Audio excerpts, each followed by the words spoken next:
কি সুন্দর বিলের মাছ, ওয়াও।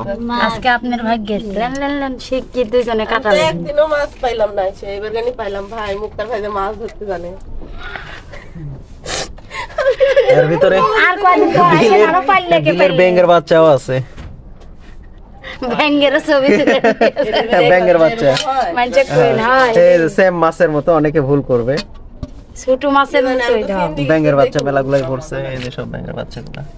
দেখো ব্যাঙের সবচেয়ে দেশি শিং মাছ, ট্যাংরা মাছ, গোসাই মাছ, ভাবি পছন্দের মাছ অসাধারণ। করেছে আজ। ওরে শিং মাছ তো অনেক সুন্দর হয়েছে। তরতাজা আজ বিলের আপনি এই মাছ। মাছ খান না তাই না? না না, তরতাজা টাটকা মাছ খাইতে চাইলে অবশ্যই নদী বা বিলের মাছ খেতে আমাদের চলন বিলে আসতে হবে। চলন বিলে না আসলে এরকম তরতাজা এবং বিলের মাছ পাওয়া যাবে না। খুবই সুস্বাদু মাছ, ট্যাংরা মাছ,